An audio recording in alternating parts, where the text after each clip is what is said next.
I came from a poor family like many others. Dad was from the old country, Mexico.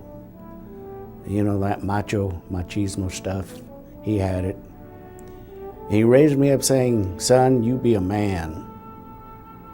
You be a man. And you don't be afraid to die if it takes it. Of course, Dad wasn't up in the front lines being shot at when he told me that. So.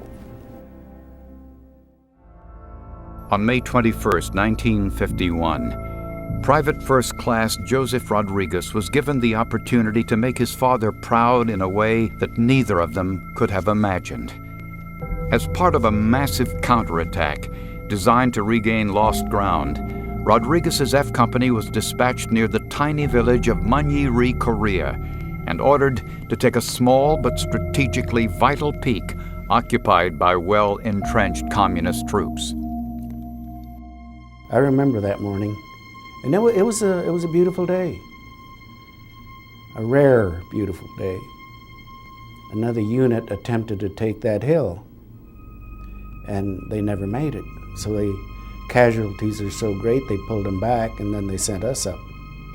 And my particular squad, which is composed of about 8 or 10 men, led the attack, and it wasn't nice.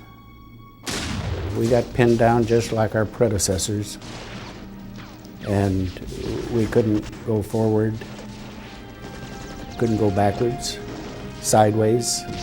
We were just pinned down. I really couldn't see them.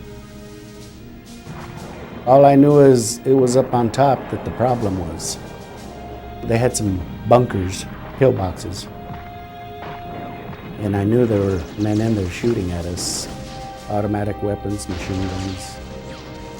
I knew they were up there, but where, I didn't know. And I got very angry. We were also helpless. So it happened. I felt something had to be done. I didn't even think about it, just did it. Recognizing the hopelessness of his squad's situation, Rodriguez single-handedly launched himself upon the unshakable enemy. With bullets showering the dirt all around him, he ran 60 yards over open terrain toward the hidden bunkers in a last-ditch effort to complete the mission. I had my rifle, but I also had about a half dozen grenades. And I threw them. The grenades didn't get them. So I got some more grenades, and it was automatic. I just knew you pull that pin, you release that handle, and you better get rid of it. And I ran out of grenades. So I ran back to where the men were at, still pinned down, and I collected a few more grenades and went back up, tossed them into the bunkers. So I kept doing it. And I finished throwing those grenades, the firing stopped.